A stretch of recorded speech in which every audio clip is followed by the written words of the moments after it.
નમસ્કાર. એક વૈદિક પ્રાર્થના.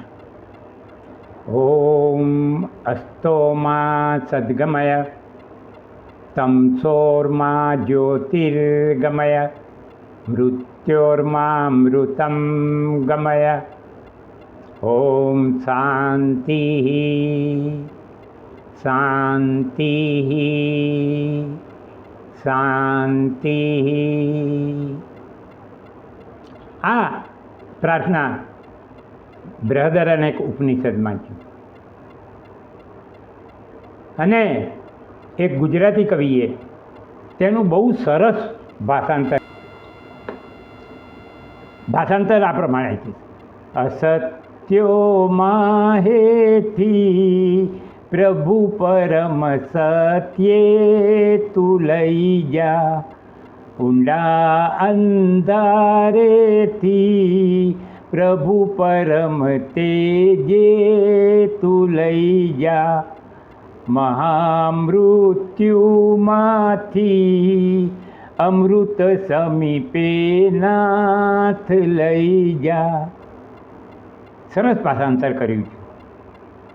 આમાં 3 શબ્દો છે. એક છે અસત, જેના તરફથી આપણે સત્ય તરફ જવાનું છે. બીજો શબ્દ છે તમસ, એટલે કે અંધકાર. અને ત્રીજો શબ્દ છે મહામૃત્યુ.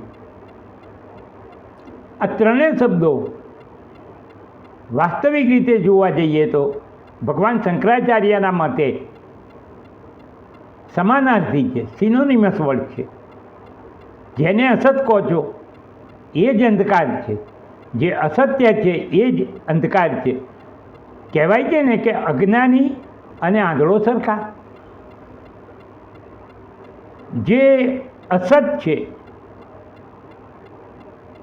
એનું જ મૃત્યુ છે, કારણ કે ભગવાન શ્રી કૃષ્ણે કહ્યું જ છે કે સતનો તો કદી અભાવ થતો નથી, સત અજન્મ અવિનાશી છે. એટલે કે અસત, તમસ અને મૃત્યુ એ સમાનાર્થી શબ્દો છે. આ બધું ડિટેલમાં હું કહી રહ્યો છું. જો તમે ભગવદ્ ગીતા જીવન મુક્તિનો માર્ગ આ ચેનલ સબસ્ક્રાઈબ કરીને સાંભળશો તો તમને આવી આધ્યાત્મિક વાતો જ સાંભળવા મળશે કે જે તમને કોઈ નથી કહેવાનું. રામાયણ અને મહાભારત ને ભાગવત જ ખાલી નથી, આપણા ઉપનિષદોનો વારસો પણ તમે જાણો તો